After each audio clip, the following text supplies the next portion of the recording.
আমার কাগজপত্রর কিছু প্রবলেমের কারণে একটু দেরি হয়ে গিয়েছে। তো সেক্ষেত্রে হচ্ছে স্কলার্স ভিসা সলিউশন হচ্ছে আমাকে বেশ হেল্প করে। তো আপনারা যারা হচ্ছে আসতে চান, ফ্রান্সের দিকে চিন্তা ভাবনা করছেন, তারা হচ্ছে স্কলার্স ভিসা সলিউশনের সাথে যোগাযোগ করতে পারেন। আই থিঙ্ক তারা আপনাদেরকে বেশ ভালো একটা গাইডলাইন দিবে।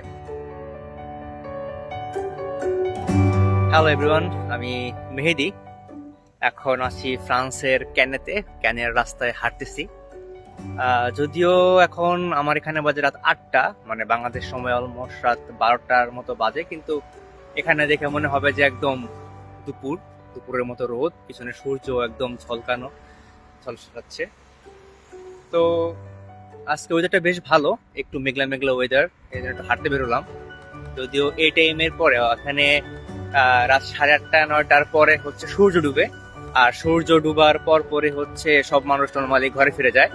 মানে এইখানকার একটা কালচার আর কি। আর নাইট লাইফ তো ওটা অন্যরকম, অন্য বিষয়। তো হাঁটতেছি হাঁটতেছি, কিছু মানুষের সাথে কথা বলতেছি। এখানে আসার বেশ কয়েকদিন হয়ে গেল। আহ, ভালো খারাপ একটা মিক্সড এক্সপিরিয়েন্স। ভালোই বেশি, কারণ এখানকার মানুষ আমি যেটা দেখলাম যে প্রচুর পরিমাণে হেল্পফুল। কোনো কিছু সাহায্য চাইলে বা কোনো কিছু চাইলে কখনোই না করেন, এবং তারা নিজে থেকে হেল্প করে এরকম। প্লাস হচ্ছে এখানকার যে গভর্নমেন্টের যে নিয়মগুলো, এগুলো খুবই দারুণ। Free health insurance plus others অনেক ফ্যাসিলিটিস এখানে আছে। তো ইটস এ ভেরি গুড। আর সব থেকে বড় কথা হচ্ছে এখানে কোনো ট্রাফিক নাই। এই যে আমি রাস্তাতে হাঁটতেছি, এখানে রাস্তায় কোনো ট্রাফিক পাবেন না, কোনো হর্ন পাবেন না, কোনো কিছু না। সো ওখানে ধুলাবালু নাই। সো ইটস এ অন্যরকম একটা থিং। তো অনেকেই ফ্রান্স আসতে চাচ্ছেন, তাদের জন্য শুভকামনা। আর আরেকটা ব্যাপার হচ্ছে যে আমি যখন ফ্রান্সে আসি, আমার ফ্রান্সে বেশ কি বলে এটাকে, অনেকদিন ধরেই আমার চিন্তা ভাবনা ছিল, বাট আমার আসার কথা ছিল জানুয়ারিতে, বাট আসতে পেরেছি হচ্ছে জুলাইয়ে, আগস্টে। তো এটা আমার একটু বিশেষ কিছু কারণে একটু দেরি হয়ে গিয়েছে আর কি। তো আমার কাগজপত্রর কিছু প্রবলেমের কারণে একটু দেরি হয়ে গিয়েছে। তো সেক্ষেত্রে হচ্ছে স্কলার্স ভিসা সলিউশন হচ্ছে আমাকে বেশ হেল্প করে।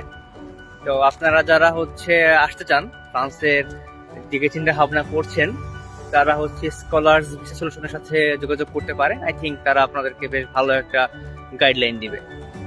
তো এখানে আসবেন, হ্যাঁ, পুরা ইউরোপের দরজা আপনার জন্য উন্মুক্ত হয়ে যাবে। ভিসা ফ্রি এন্ট্রি 29টা দেশ।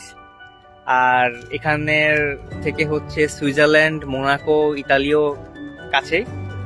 তো বেশ ভালো, মন টন খারাপ থাকলে যে কোনো দেশে চলে যাওয়া যায় বাসে করে। আর এখানকার আর যেটা বললাম যে অনেকগুলো সুবিধার মধ্যে আরেকটা সুবিধা হচ্ছে এখানকার বাস ট্রান্সপোর্ট বা পাবলিক ট্রান্সপোর্ট খুবই রিজনেবল, এবং স্টুডেন্টদের জন্য হচ্ছে এটা আরো রিজনেবল। মাত্র হচ্ছে 1.8 ইউরো। কিছু মানে আপনি যেখানেই যাবেন 1.8 ইউরো করে হচ্ছে আপনার কস্টিং হবে। তারপর এখানে হচ্ছে মেডিকেল কার্ড ফ্রি, ইন্স্যুরেন্সের কথা তো বললামই, ওটাও ফ্রি।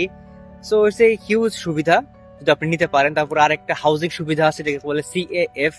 সো এখানে গভর্নমেন্ট হচ্ছে ভর্তুকি দিয়ে আপনাকে রাখবে। তো বেশ ভালো একটা সুবিধা আর কি।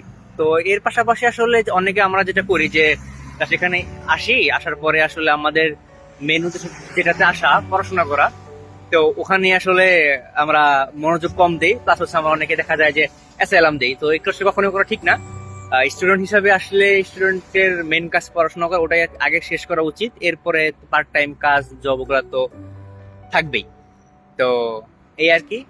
সবাই আমার জন্য দোয়া করবেন যাতে করে সামনে ভালো কিছু করতে পারি। ভালো থাকবেন সবাই। আসসালামু আলাইকুম।